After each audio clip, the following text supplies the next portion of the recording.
I'm going to start general. How many of you have had a situation where somebody has said something to you and it's totally caught you off guard, and you know it's caught you off guard because your mind goes blank, and you know your mind went blank because 20 minutes later, when you think about the conversations, you think of all the perfect things you should have said in the moment that you could not think of. So put your hand up if you have ever had a mental freeze at some point in your life. Good. This is where I judge the room. Because if you do not put up your hand, I'll find you, point you, and say, you're lying. Because even if it's like that perfect comeback. So there's scenario one. It's an everybody one. The second one might not be everybody. I will say this is one that I work on continuously, sometimes with more success than others.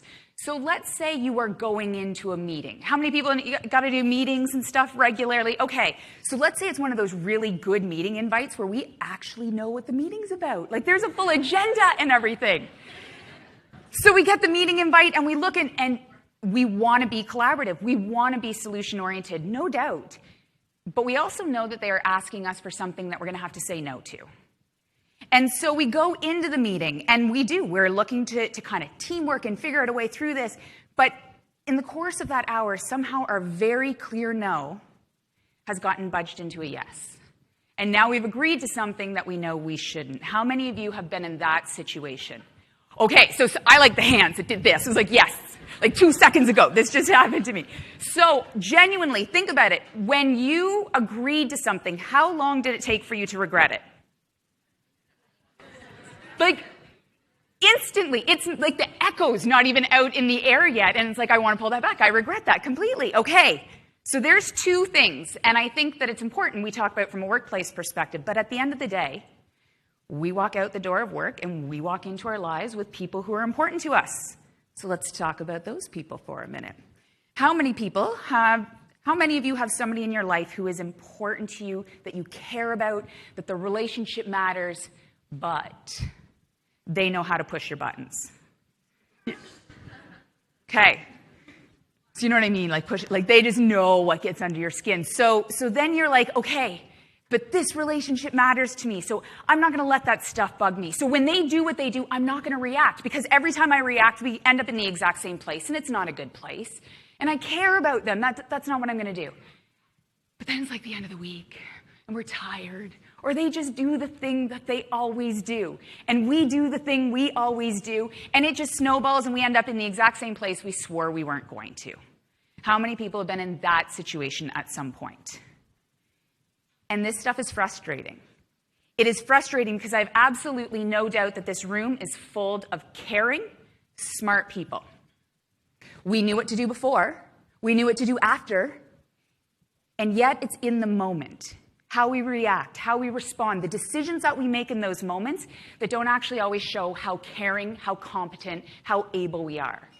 And I don't know about you, but that's frustrating, because it's how those little moments, how they start compounding, that actually genuinely has an impact on our relationships. So if we can start to think about this idea of emotional intelligence in those types of moments, if we can understand what happens to us, because we're going to look at this from a brain science perspective, because it's totally natural that every one of these situations occur, because science shows us our brain's designed in such a way that emotions get the upper hand. That is the design of our brain. Now, if we understand that, if we understand what happens under pressure, when we feel like we want to get along with somebody so we agree to something that we shouldn't agree to, when we are on the spot and our brains just don't work, if we understand what's happening from a brain science perspective, then we can put strategies in place so that in those moments we show up, we act, we react in ways that are much more aligned into what's most important to us. So we're going to look at what we do in the moment of those types of situations.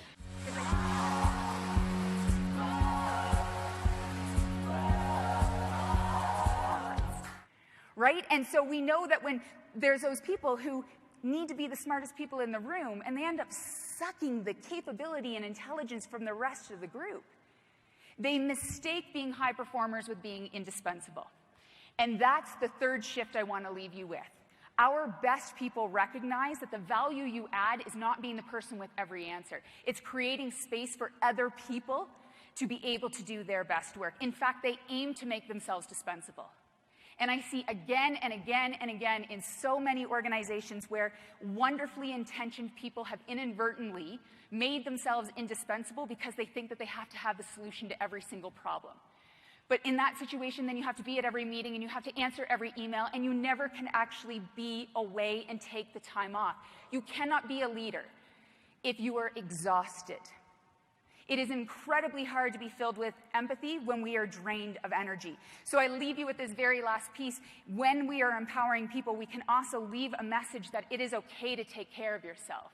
You do not have to be the end-all and be-all of everything, because collectively, us together, we are far more effective. Dedicated as you are to the work that you do and serving the members that you serve, I suspect there are still some people in this room who, when you look at your typical day, unfortunately, some days you are feeling overworked, you're feeling overwhelmed. There may be times where you feel a little bit underappreciated, and that's challenging, right? And not only that, you know when that's challenging, because the worst of that is when it starts to spill over outside of work and home. And you know that happens because when you reflect on things, you know the people who deserve the very best of you are not getting the best of you. What they are getting is the leftover you.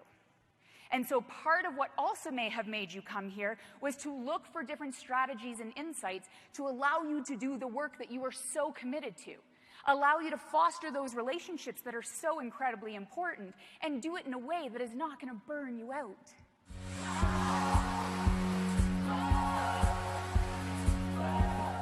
How many of you have gotten one of those emails that's like a doozy of an email? Like, it's a terrible email where that fight or flight, like your heart starts pounding and it's so loud, like it's in your ears. Has anybody had one of those? Like your knees shake. It's a doozy. So you get this email and you're like, oh, no way. I call that amygdala typing, brutalizing the keyboard. So, get this email done. Now tell me if this isn't true. We've got some voices. Let's go to this voice. We have it. Hey, Sarah, you should walk away from the computer right now. You're pretty ticked off. You're like, oh, I'm pretty ticked off. Save it to draft. How many people have been in that? Thank you. So we save that email to draft, and we walk away, and we do what we need to do, and then we come back 20 minutes later, and we're like, we read the email again. Do we not do this? We read the email again. And are we like, good email sent? Is that our typical response? What do we do instead? Okay, so there's either the like, oh gosh, delete that. Like, I don't even want that saved anywhere. But more often, is it not fair to say that we start softening the edges? We reread it. Is it not fair to say we start considering how the other person is going to read it? Interesting. When we wrote it the first time, who were we thinking about? You're a jerk to me, and I'm going to make sure you know it.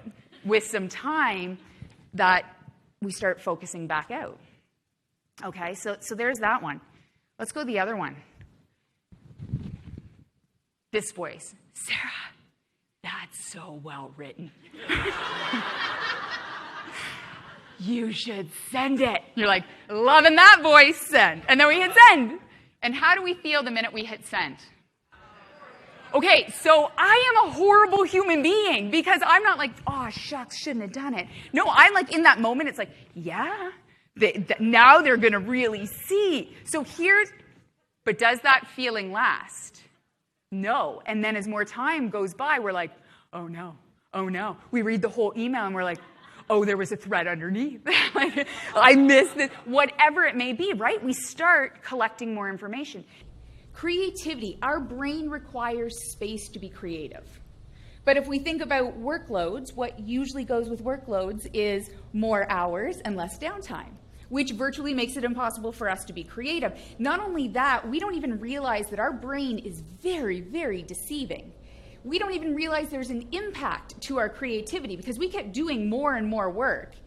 And our brain convinces us that a bunch of work and a bunch of activity is the same as creativity, our best work. And those two things are not the exact same.